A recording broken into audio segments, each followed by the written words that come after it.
तो hello everyone, good morning and welcome back to my YouTube channel play with English 2.0। जैसे कि आप देख रहे हैं कि मैं आप लोगों को इंग्लिश को सिखाने का प्रयास कर रहा हूं जो सिंपल लेवल पे हो और ग्रेजुएट लेवल की बात करता हूं। जैसे मैं आप लोगों के सामने ये बात रखने आया हूं कि इंग्लिश का जो बेसिक्स होता है वो डिस्कस ही नहीं किया जाता। टीचरों ने अभी तक उसको डिस्कशन में नहीं लाया है। कैसे? देखें, जैसे अगर मैं बात करूं यहाँ पे इंग्लिश के बेसिक्स की, जैसे आप लोगों को इंग्लिश में पढ़ाया क्या जाता है, पार्ट्स ऑफ स्पीच। कभी भी मैंने देखा है कि जो तैयारी करवाते हैं टीचर, जिन्होंने इंग्लिश में तैयारी करते हैं, जो भी बच्चे, जो आप लोग मुझे देख रहे हो, उसमें क्या होता है कि आप लोगों के टीचर ने आपको जैसे इंग्लिश पढ़ाना स्टार्ट किया तो उन्होंने क्या, ग्रामर, सिर्फ ग्रामर की बात वो लोग करते हैं। लेकिन ग्रामर में भी यार क्या बात करते हैं, अब ग्रेजुएट लेवल पे पढ़ रहे हो इंग्लिश को तो कुछ तो अलग होना चाहिए ना। लेकिन कुछ भी अलग नहीं होता है। जैसे हमने हाई स्कूल में इंग्लिश को पढ़ रखा है, वही इंग्लिश हमको यहाँ पे ग्रेजुएट लेवल पे तैयारी करने वाले टीचर पढ़ाते हैं। हमको लगता है कि नहीं, इंग्लिश डिफरेंट है। जैसे मैथ आपकी हाई स्कूल के लेवल कुछ और थी और जब आप तैयारी करते हो वहाँ का लेवल बदल जाता है, यानी मैथ बदल जाती है। लेकिन इंग्लिश में कुछ बदलाव नहीं होता। मैं अगर बात आप लोगों के सामने रखूँ नाउन की, ध्यान से सुनना इस बात को कि मैं रियलिटी आपको दिखाने वाला हूँ।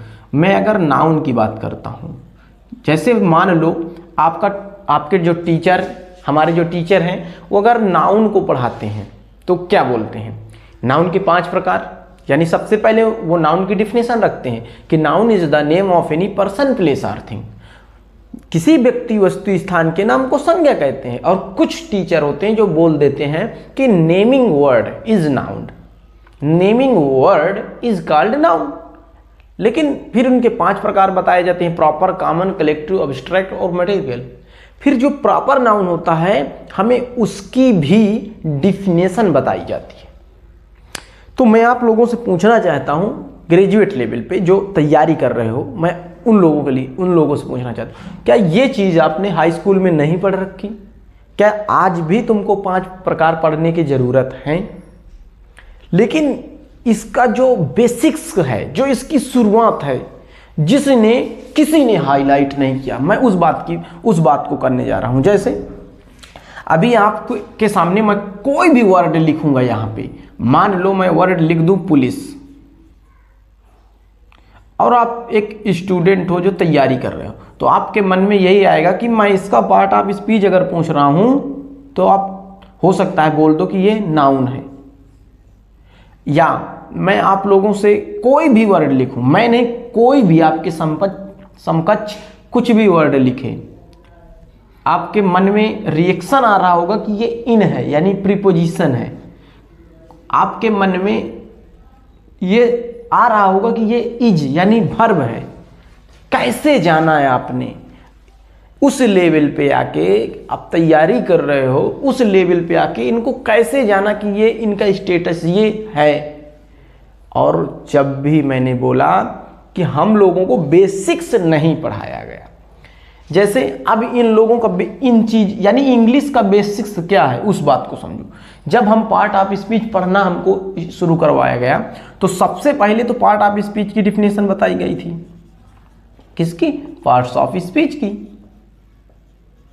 अब देखो, जब पार्ट ऑफ स्पीच की डिफिनेशन बताई गई थी तो क्या बोला गया था, आपको शायद याद होगा।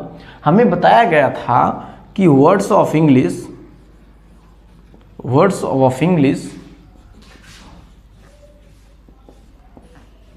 on the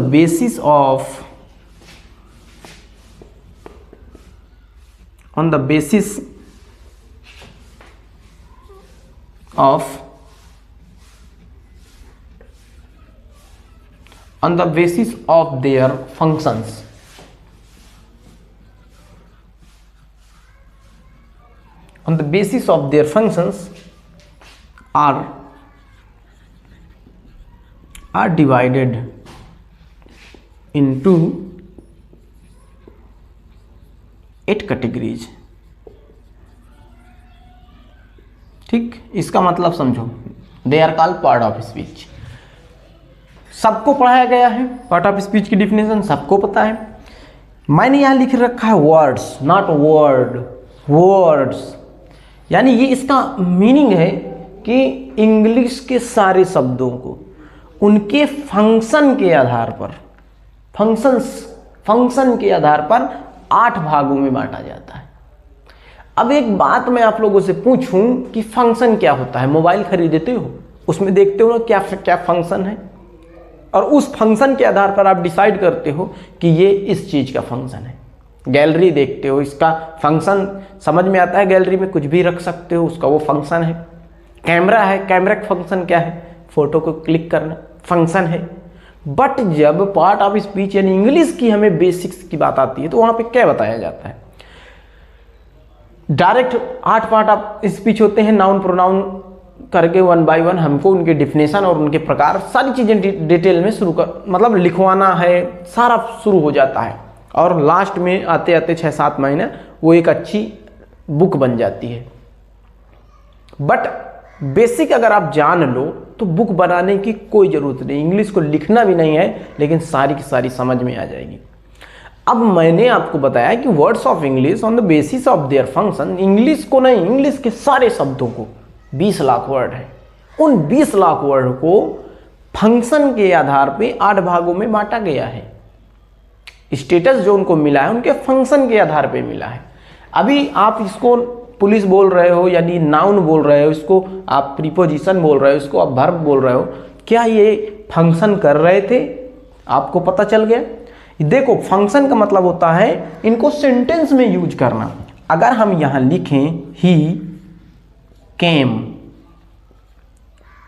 इन और बंद कर दें, सेंटेंस को समाप्त कर दें, तो सब लोग जानते हो कि वर्ब के साथ अगर ये इन लग रहा है तो यहां पे ये प्रीपोजिशन नहीं है, यहां पे जो इस सेंटेंस में इसका फंक्शन एक एडवर्ब की तरह है।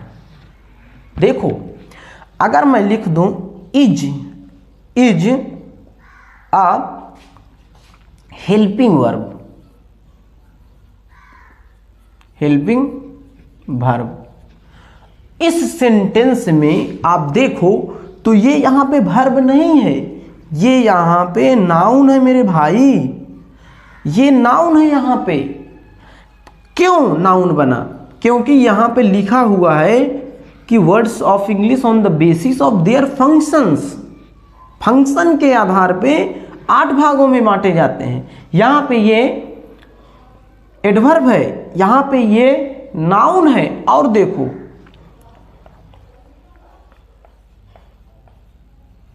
You should, police, your, emotions, will. यहां पे आप देखो शुड के साथ V1 लगता है, ये पुलिस यहां पे वर्ब है जिसका मीनिंग होता है control. You should control your emotions will.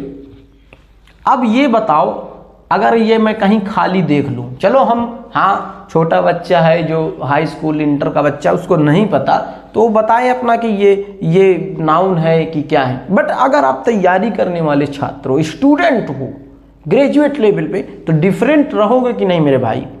Different सीखने का प्रयास करोगे ना मेरे भाई? यहां से शुरुआत होती है हमारे इंग्लिश की। देख लो अभी तो बहुत कुछ है सीखने के लिए। तो ये मैं आप लोगों को दिखाना चाह रहा था कि यार इंग्लिश का बेसिक्स सीखो पहले, इंग्लिश का बेसिक्स जानो पहले। इंग्लिश आसान है, बिल्कुल आसान है। टीचर पढ़ाते हैं हमें, टेंस पढ़ाते हैं। किसी ने जाना टेंस का मतलब क्या होता है? किसी ने नहीं जाना, प्रयास ही नहीं करते हो। जो वो पढ़ा लेते हैं उन्हीं को सत्य मानते हो, लेकिन ये नहीं देखते हो कि वो भी किसी की बुक को पढ़ के, इंग्लिश की वो बुक पढ़ते हैं जो हिंदी राइटर लिख के हैं, वो बुक पढ़ के आपको पढ़ाते हैं, आपको मीनिंग में उलझा के रखते हैं। द हिंदू से पढ़ो, कहाँ से पढ़ो, कहाँ से? 20 लाख वर्ड है यार, कितना याद करोगे? जो पढ़ा रहा है ना उसको भी नहीं याद पूरा, लेकिन मीनिंग जब जहाँ पे आती है वहाँ हम देख लेंगे। वो कंट्रोल की चीज़ है, वो आराम से कंट्रोल हो जाता है। तो ये बेसिक्स है जो मुझे दिखाना था। मैं ये चाहता हूँ कि आपको कहीं भी कोई वर्ड दिखे और कोई आपसे पूछे कि किस पार्ट ऑफ स्पीच का है, तो आप वहाँ पे डिसाइड ना करो, बिल्कुल भी डिसाइड ना करो। बिकॉज इज दैट कि यू नो दैट कि इसका स्टेटस कुछ और था। यहाँ पे आपको ये नाउन समझ में आया, ये प्रीपोजिशन समझ में आया, ये वर्ब, तीनों का स्टेटस यहाँ बदल चुका है।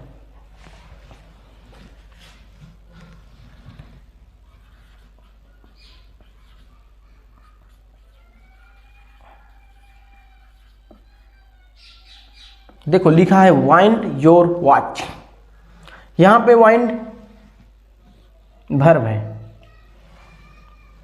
अगर मैं देखूं watch the speed of the wind, अब देखो यहां पे वॉच नाउन है, यहां पे वॉच वर्ब है, यहां पे ये नाउन है। देख लो ये है, इनका स्टेटस बदलता रहता है फंक्शन के आधार पे। और फंक्शन का मतलब होता है कि सेंटेंस में यूज करना, वर्ड को सेंटेंस में यूज करना ही उस वर्ड का फंक्शन कहलाता है। This is the basics of English that we have to talk about। हम लोग शुरू कर चुके हैं और नेक्स्ट क्लास होगी शायद words of English, words of grammar. Okay, तो मिलते हैं नेक्स्ट वीडियो में, तब तक के लिए सभी को जय हिंद।